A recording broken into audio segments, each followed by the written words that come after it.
What's up, everybody? I'm DJ Sixsmith. You're watching The Sit Down. JJ's here with us. John Marshall Jones. What's up, man?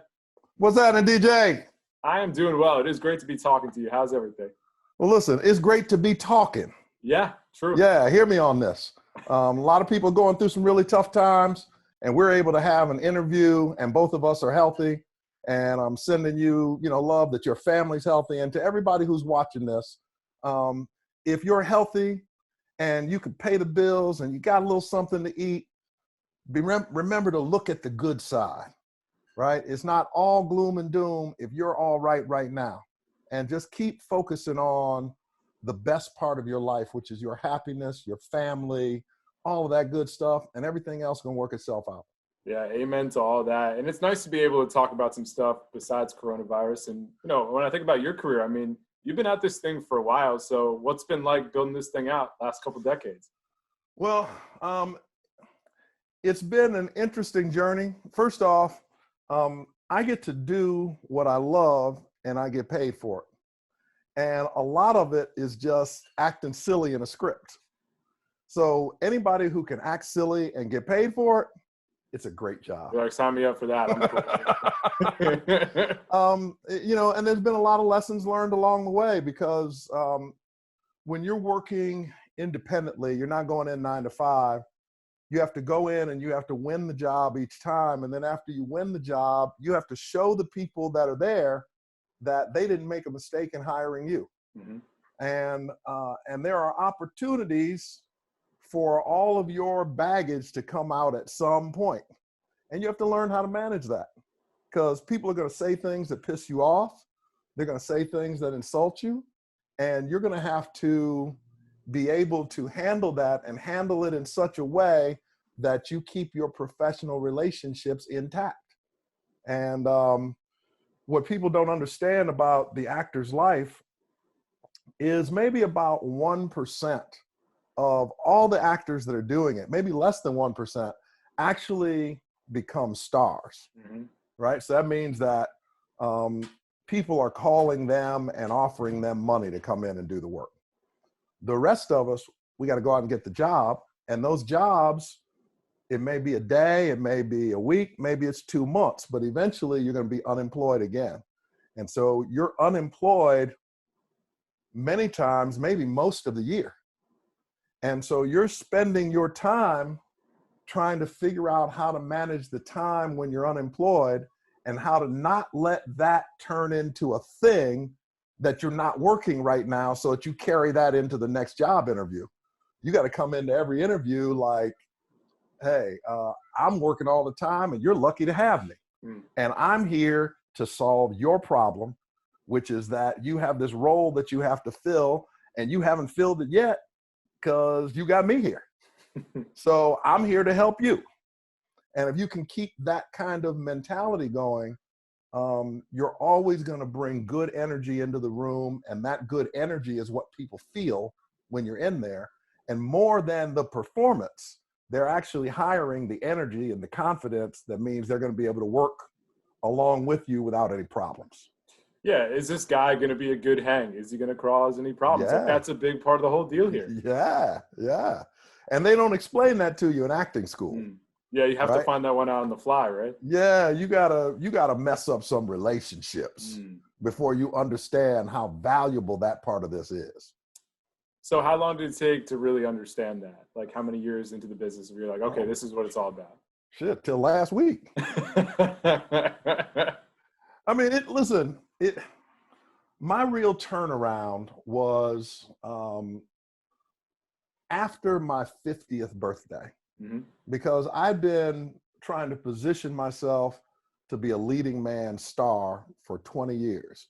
And it didn't matter what I did or how good the performance was, because nobody was really interested in seeing me in that way. And after my 50th birthday, there were a couple of things that came up for leading man type stuff where I realized that I was just too old for that. It wasn't going to make sense to have somebody my age doing that. It just wouldn't look authentic. And when I realized that I was no longer in competition with the leading men. So I didn't have to waste any more energy trying to be that. I could just be myself. And when I decided to just be myself, which now I'm like the authority figure, right? I'm no longer the handsome leading man. I'm the guy that looks over his glasses at you and asks you what you're thinking about. Mm-hmm. I know you didn't just do that. So, and you can dominate that role. Like you can thrive in that role.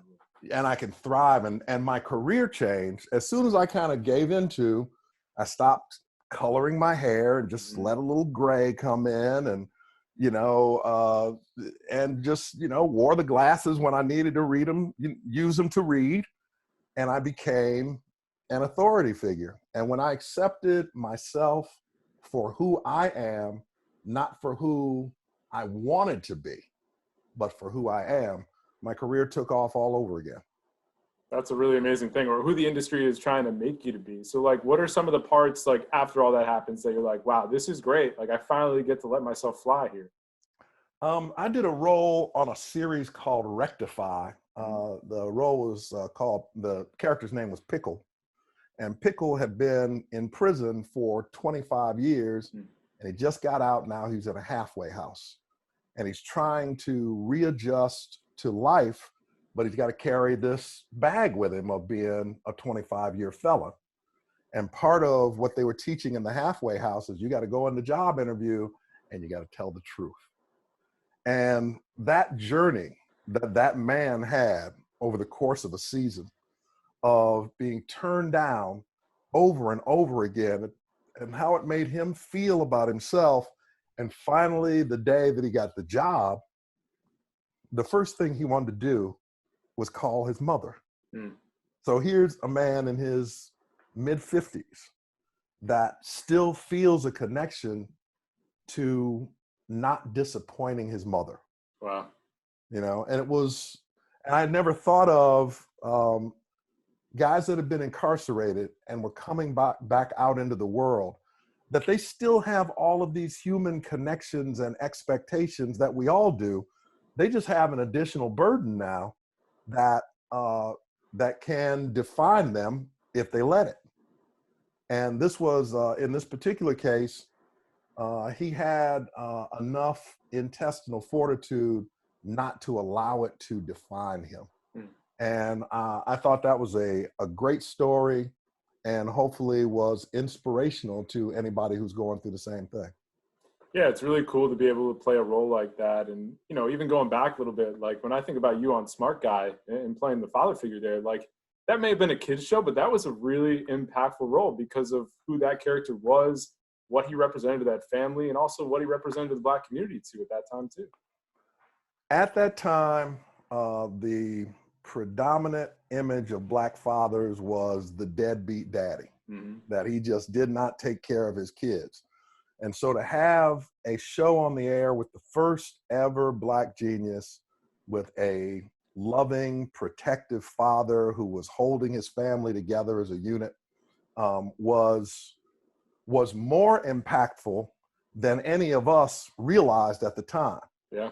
And the thing is, a couple things. One is, whenever I travel, there's some young man in his, middle 30s, early 40s that comes up to me and says, "Hey, I just got to tell you something.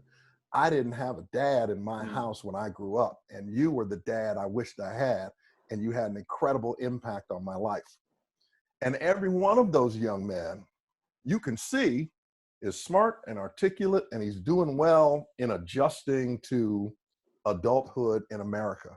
So to have that kind of impact on the kind of numbers of people that were watching the show, because yes, it was a kid's show, but there were 2 or 3 million people a week watching the show. 2 or 3 million kids.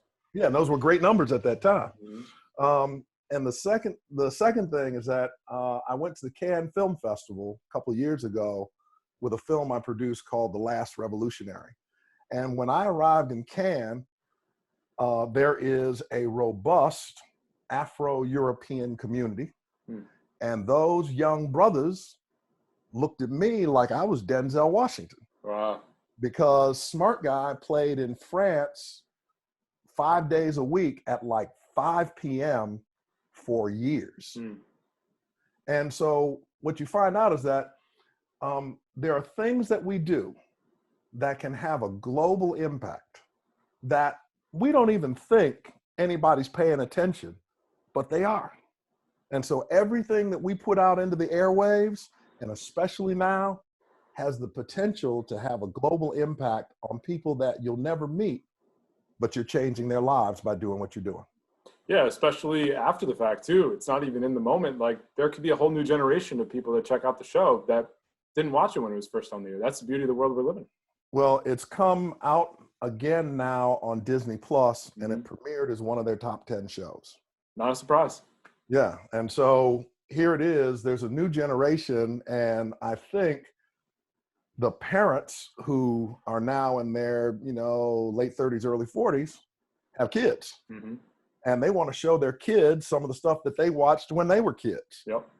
And I would imagine for every kid to see through the lens of an 11-year-old who's interacting with adults in an adult way and is being given the respect by adults of interacting in an adult way, I would think for kids that would be an incredible experience. Yeah. So it feels like it's a generational piece that's going to keep having an impact for years to come. No doubt. So I'm a big sports fan, JJ, and I'm looking at your IMDb and I see White Men Can't Jump. I see Like Mike in there. You got a couple of good basketball credits in your career as well. Yeah, the White Men Can't Jump experience, we actually filmed that on Venice Beach, and I only lived about a mile away. Oh, wow. That's cool. I would get up in the morning, ride my bike to set. And when I got to set, there was an actress, a beautiful young lady named Sarah Stavro. And my job for most of that time was to lay on Sarah's lap and watch the games.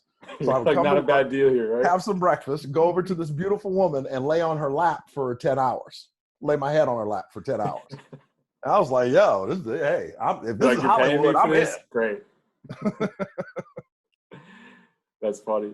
What are some of the other ones that stick out to you? Because you've worked with all these great people, done all these amazing projects. What are the ones you like to tell people about, the stories you like to tell? Well, one of the stories that always pops out to me is when I worked on Good Morning Vietnam, which was one of my first kind of real big movies. I was working with Robin Williams and Forrest Whitaker, and we were doing a scene where the extras had to march 100 yards, 150 yards in full dress gear with rucksacks, and they had them weighted down so that they looked like there's something in them. And it was 120 degrees. We were in Bangkok. Wow. 120 degrees, 100 and something % humidity. And as soon as they yell cut, I would run over to the big umbrella and there'd be somebody over there fanning me, and and I'm getting the whole treatment. Robin Williams would go over to where the extras were, and he would perform for the extras to keep them engaged and made sure they had water and food, and all he did all day was take care of them and then come back and do the scene and then go over and take care of them. And every time he went over, I felt a little bit smaller because I was thinking, here I am, I'm becoming a star. But Robin showed me what a star is. And a star not only takes care of himself, but he takes care of everybody else on the project because he wants the project itself to be successful. And I'll never forget that. And it influenced me not only as an actor, but as a producer as well, that you got to take care of your people if you want the project to come out right. Yeah, that's a really great lesson to learn. And, when you've done all of these great things, like you see who the great people are and you see who some of the other people are that maybe don't get that message as much. And, when I think about your career, it's like you've done all this stuff. Is there one part that you were pretty close to? You're like, man, if I had gotten this, things would have been a little bit different. Financially, they offered me the role of the butler on The Sweet Life of Zack and Cody. Oh, yeah, it was right after Smart Guy. And I didn't want to do another kid's show. It was like there's a certain limitation as an actor when you're doing kids television. And I wanted to do more than that, which I did. And I did some cool stuff and it was all good. But when I look back on it, you know, I left some money on the table. It would have been nice to add it. I left some money on the table. I was a little more humble about it about 5 years in. I was like, damn, that's still on. So yeah, but that happens to everybody. Yep, totally. So you do a lot of great stuff away from acting too. You were telling me before you got a mentorship program through your fraternity. Why don't you tell me a little bit about that? Oh, well, I'm a member of Kappa Alpha Psi fraternity, and we have a program called Guide-Right/Kappa League. And the Guide-Right program is the oldest and most successful African-American male mentorship program in the country. It was founded in 1922. Our 100-year anniversary is coming up in 2022. And to celebrate our 100-year anniversary, we've made a public commitment to get 140,000 young men admitted into college by 2032. So in that 10-year period, 140,000 kids. And so we've made, we're teaming up with the Black College Expo, which tours the country with over 100 of the historically Black colleges and gives kids in all areas of the country who can't necessarily travel access to the historically Black college system, and they can actually get into college that day when they attend the expo. And we also have partnered up with the Common Black College application, which is an app that you can sign on to. You fill out one application for the fee, and then you can send it out to any one of about 50 different historically Black colleges without having to pay an additional application fee. So we feel like between those two things, we've got 8,000 kids or so, which we're going to expand to 16,000. And we feel like with those two things in place, that we can reach that number over a 10-year period. And that has tremendous societal impact. So you look at our historically Black colleges, a lot of times there's 8 or 9 or 10 women to each male that's on the college campus, which means that when they all get out of college, there's going to be 9 or 10 women who only have 1 or 2 men to choose from.